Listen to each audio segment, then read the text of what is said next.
Welcome to the Deep Dive, where we like to say we help you get smarter faster. Today we're diving into medieval Indian history, a period full of fascinating dynasties and epic stories. We're going to focus on central India, Specifically, the Paramaras, the Chandelas, the Kalachuris, and the Sisodiyas. if you're a new UPSC aspirant getting ready for that GS1 paper, or just someone who loves history, you're in the right place. These dynasties weren't just names and dates in a textbook. Right. They shaped central India. Their legacies are all around us. Before we get into the specifics, let's set the stage.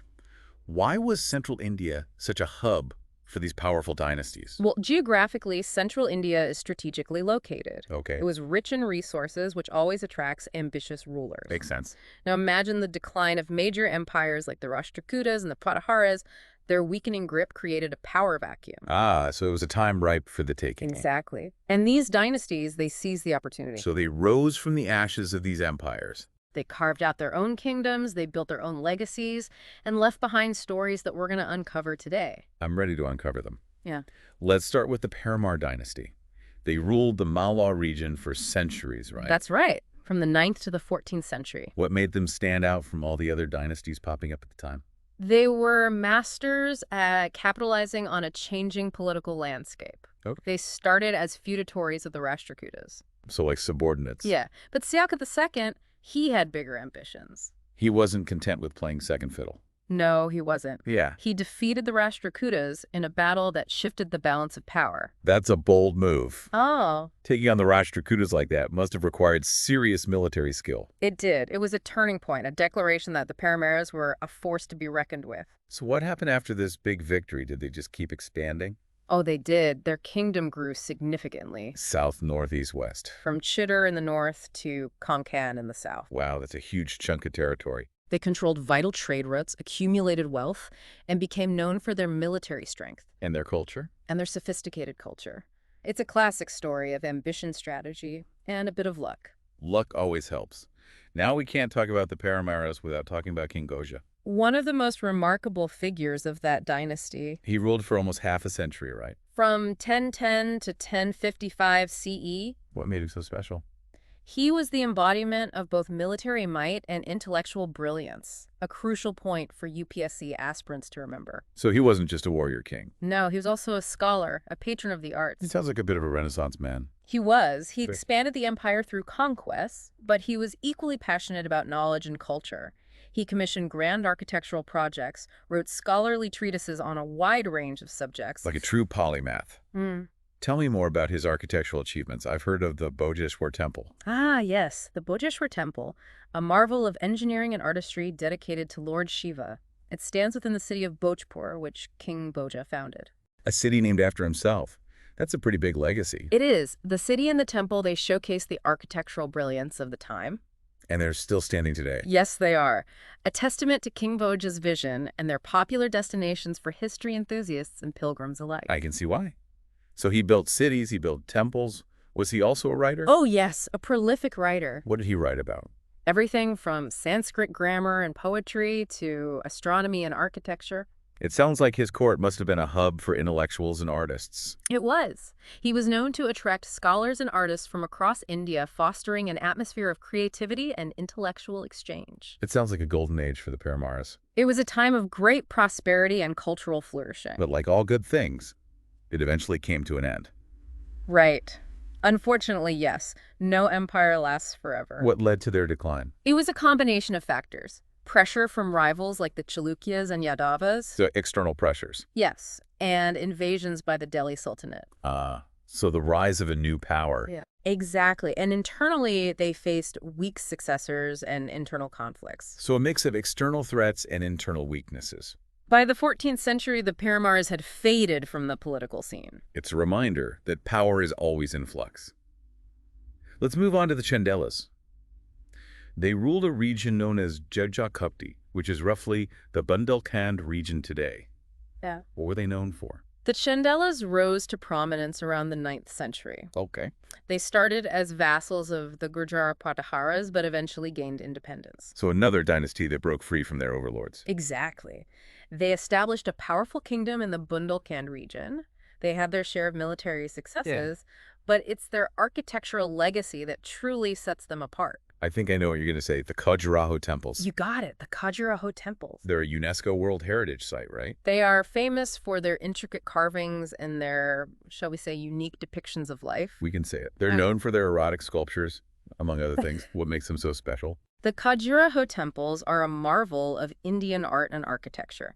They were built by the Chandelas, who were Hindus, and dedicated to various deities like Shiva, Vishnu, Surya. So a mix of Hindu deities. Yes. The temples themselves are made of sandstone, which allowed for incredibly detailed carvings.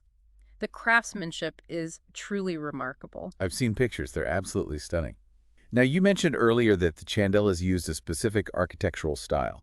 Yes, the Panchayatan style. Remind me what that is again? It's where the main shrine is surrounded by 4 smaller shrines. So 5 shrines in total. Pancha means 5. Ah, I should have known that. What about those erotic sculptures? They're a bit controversial, aren't they? They can be, but it's important to remember the historical context. Of course. These sculptures were likely intended to convey the idea of kama, or sensual pleasure, as a natural and even sacred part of life. So not just meant to be shocking. Not at all. Back then, art and religion were deeply intertwined. Right. These sculptures were meant to represent the full spectrum of human experience, not just the spiritual. So a more holistic view of life. Exactly. What else is there to see at Khajuraho besides the erotic sculptures? Each temple has its own unique features and stories. Oh, like what? Well, there's the Lakshmana temple dedicated to Vishnu, built in the 10th century. Okay. Then there's the Kandarya Mahadeva temple, the largest one dedicated to Shiva. That's the one you always see in photos. Probably. And there's the Vishvanatha temple, also dedicated to Shiva, built by King Danga. Wow, so many temples. It's like walking through a living history book.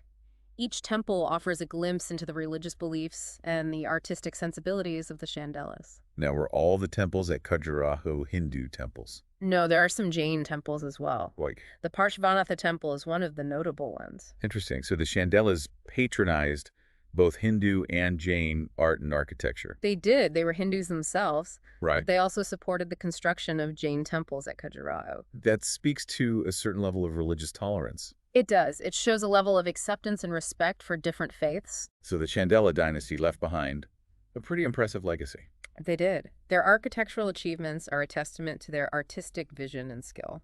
Sadly, their rule eventually came to an end, like the Paramaras. Yes. Around the 11th century, they started to decline. What happened? They faced a series of challenges. Invasions by the Ghaznavids, for one. Who were they? A powerful Muslim dynasty from Central Asia. Ah, so another external threat. Yes. Then there was the rise of the Delhi Sultanate under Qutbuddin Aibak. So a new power on the rise. Exactly. And, of course, there were internal conflicts and the emergence of new powers like the Bundelas and Bakalas. So the classic combination of external pressures and internal weaknesses. It seems to be a recurring theme, doesn't it? It does. By the 14th century, the Chandelas had lost much of their power.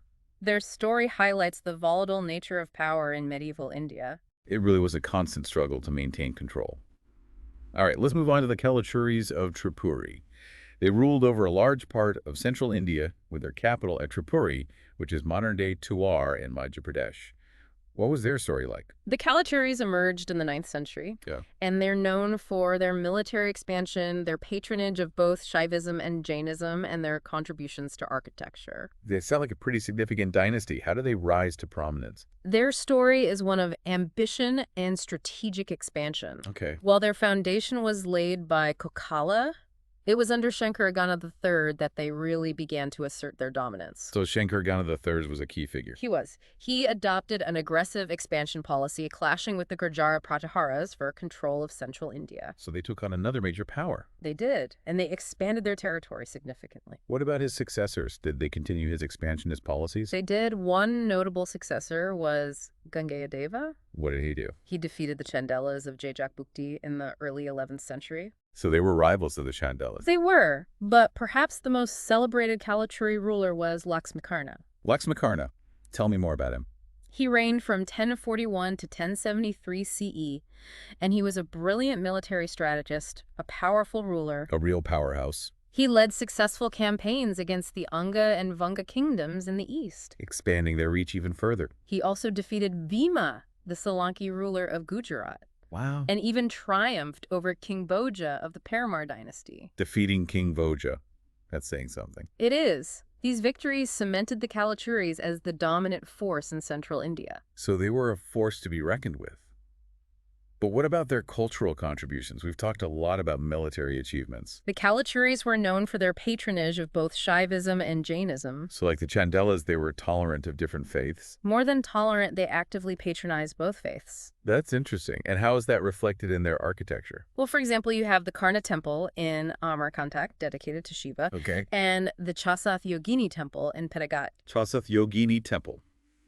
That name rings a bell.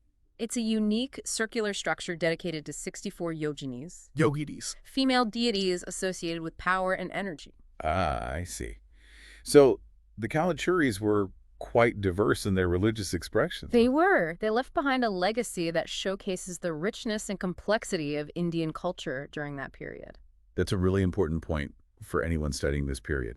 It's easy to get caught up in the wars and conquests, but we have to remember that these were complex societies with diverse beliefs and practices. Absolutely. It's about understanding the nuances, not just the headlines. So the Kalachuris had a pretty impressive run, but like the other dynasties we've discussed, their power eventually declined. What were the main factors that led to their downfall? It was a combination of internal and external pressures, Leek successors, internal strife, the emergence of new rivalries within the region. So the internal situation was deteriorating, It was. And then there were invasions from external forces. adding to the pressure. Exactly. Yeah. This combination of factors ultimately led to their decline. It's fascinating how these patterns repeat themselves throughout history. Powerful dynasties rise to prominence, leave their mark on the world, and then eventually succumb to a variety of factors. It's a reminder that nothing lasts forever. Power is constantly in flux. Before we move on to our final dynasty for this deep dive, I want to touch upon something you mentioned earlier, the importance of understanding the Kalachuris for UPSC aspirants. Can you elaborate on that? Of course, understanding the Kalachuris is crucial for the GS1 paper, Okay. but it goes beyond just memorizing names and dates. What else should aspirants focus on? Their rise and fall, their political strategies, their blend of religious patronage, their architectural contributions. So the big picture stuff. Exactly. It's about understanding how their story fits into the broader historical trends of medieval India. I see. So using the Kalachuris as an example to illustrate key themes. Yes. Things like changing power dynamics, the influence of external forces, the importance of leadership. Those are all recurring themes in the UPSC exam. They are. And having specific examples like the Kalachuris to draw upon can really enhance your answers. It shows a deeper understanding of the material. It does. It's about making connections, seeing the patterns, and being able to apply that knowledge to different historical situations. That's great advice for any UPSC aspirant. Now let's move on to our final dynasty for this deep dive, the Sisodiyas of Mewar. They ruled from the iconic Chitter Fort in Rajasthan, and their story is filled with tales of valor, chivalry, and resistance, especially against the Mughals. Ah, the Sisodiyas. Their story is deeply intertwined with the history of Rajasthan. They ruled for a long time, right? From the 13th century all the way until India's independence in 1947. Wow, that's one of the longest ruling dynasties in Indian history. It is. Their reign was marked by moments of glory and periods of intense struggle. Especially against the Mughals. Especially against the Mughals. They're almost legendary, aren't they? Their legacy still captures the imagination. They are. And Chitter Fort, their capital, stands as a powerful symbol of Rajput pride and resilience. It's a UNESCO World Heritage Site, right? It is a place filled with stories of bravery, sacrifice, and defiance. I bet those walls could tell some tales. They could. Chitter Fort has witnessed centuries of history. But it wasn't just a military stronghold, was it? No, it was also a center of culture, art, and learning. What kind of art and culture flourished there? They had a distinctive style of architecture. They supported music and literature. And their Rajput heritage was deeply ingrained in everything they did. Okay, let's talk about some of the key figures in Sisodiya history. Who were some of the standout rulers? Their story begins with Rana Hamir. He was the founder. Yes, he established the Sisodiya dynasty in the early 14th century. How did he do that? He defeated the Delhi Sultan Muhammad bin Tughlaq in battle. Taking on the Delhi Sultanate, that's a big statement. It was. It established the Sisodiyas as a major force in the region. So who came after Rana Hamir first? There were many notable rulers. Okay, give me a few names. Well, there was Rana Laka, who ruled in the late 14th and early 15th centuries. What was he known for? He's remembered for his contribution to the beauty of Udaipur. Udaipur. Yes. He commissioned the construction of Pichola Lake. That beautiful artificial lake. That's the one. It adds to the charm of the city even today. So he was a bit of a city planner. He was. He understood the importance of water management, especially in a region like Rajasthan. Makes sense. And it shows that these rulers weren't just focused on warfare. No, they were also concerned with the well-being of their people and the prosperity of their kingdom. Who else should we know about? Maharana Kumbha. What was his claim to fame? He ruled from 1433 to 1468. He was a warrior, a builder, and a patron of the arts. He defended his kingdom against the Sultan of Mandu. Successfully? Yes, he defeated Mahmud Khilji in a decisive battle. Impressive. But what's his most enduring legacy? Kumpalgarh Fort. Ah, yes, I've heard of that. It's a UNESCO World Heritage Site. It is. Those walls stretch for miles. It's a testament to his military genius and architectural ambition. So he was a man of many talents. He was also a prolific writer, penning treatises on music architecture and even erotics. Erotics, well, that's unexpected. It shows the multifaceted nature of these Rajput rulers. They were quite the Renaissance men. They were? It's remarkable how they managed to balance all these different roles. Yeah. Warfare administration, intellectual pursuits. It's impressive, isn't it? Okay, we can't talk about the Sisodiyas without talking about Maharana Pratap. The legendary Maharana Pratap. His defiance against Akbar is the stuff of legends. He's a true icon of Rajput valor and resistance. What made him so special? He refused to submit to Mughal authority. Even though the Mughals were incredibly powerful. Even then, he chose to fight for the independence of his kingdom. A true warrior. He was. And even though he faced defeat at the Battle of Haldigati in 1576, his courage and determination inspired generations of Rajputs. The Battle of Haldigati is a pivotal moment in Indian history. It is. It represents the clash between the Mughal Empire and the Rajput kingdoms. Maharana Pratap's unwavering spirit in the face of defeat. Absolutely. He became a symbol of resistance. So even though he lost that battle, he never gave up fighting for his kingdom's independence. Never. He continued to resist Mughal rule, even though it meant living a life of hardship and struggle. That takes incredible dedication. It does. His story is truly inspiring. It shows that even when the odds are stacked against you, you can still choose to fight for what you believe in. A powerful message that resonates even today. Are there any other key Sisodiya rulers we should know about? We should definitely mention Rana Sanga. Okay, what did he do? He reigned in the early 16th century and was an ambitious ruler who expanded the Sisodiya kingdom. How so? He defeated the Sultan of Malwa and even Ibrahim Lodi, the Lodi Sultan of Delhi. Wow, defeating the Lodi Sultan, that's huge. It was.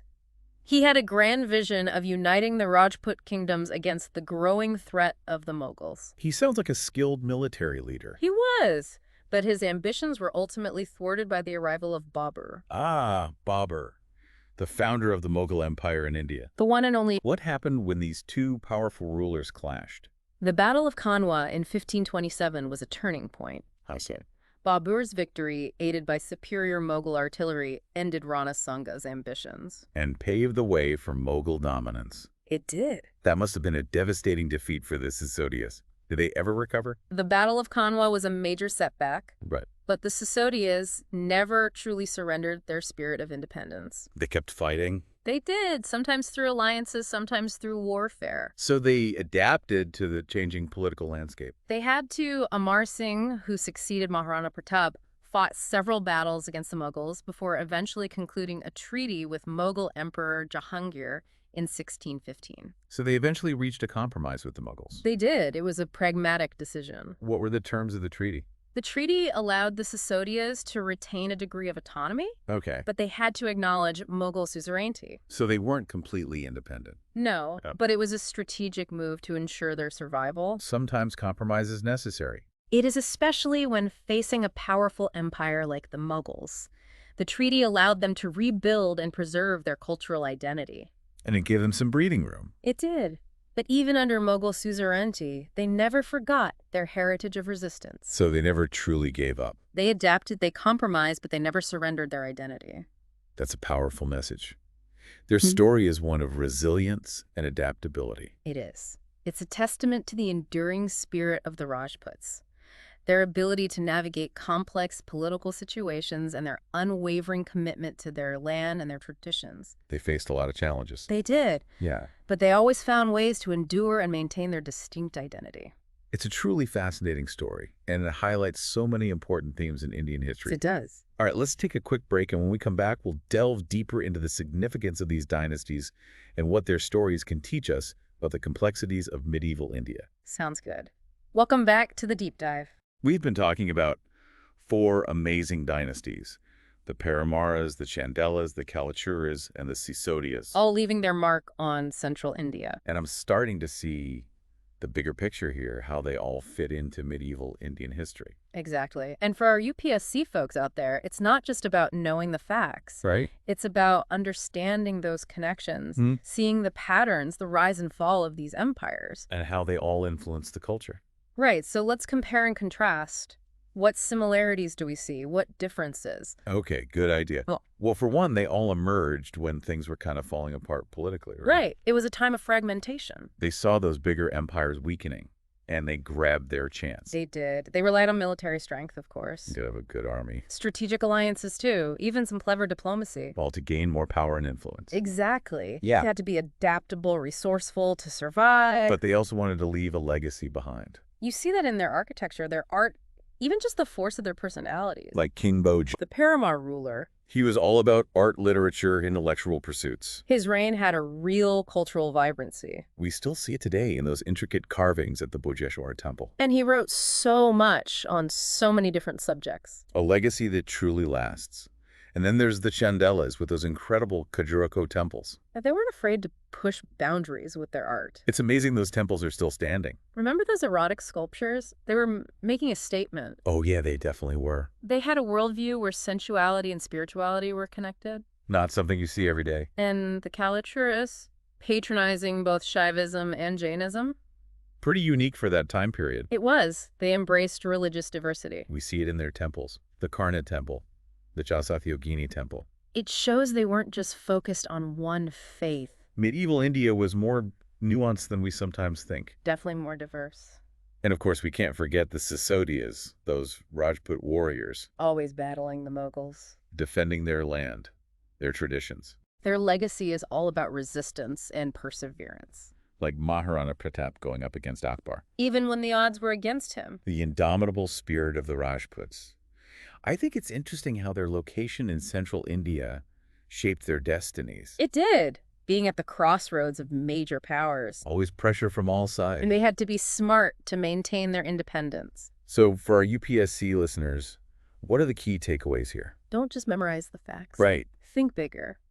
Analyze why these dynasties rose and fell. Their political strategies, how they handled their resources. Their cultural contributions, how they dealt with other powers. See the patterns, connect the dots. Exactly. And don't forget the cultural stuff. Like the Khajuraho temples. That comes up in the art and culture sections of the exam. Gotta know the details, the symbolism, what makes them unique. It shows you really understand the material. Good point.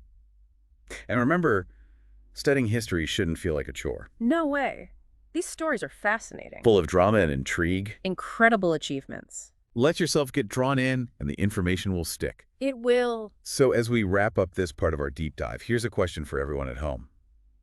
How did the challenges and opportunities of central India shape the paths of these dynasties?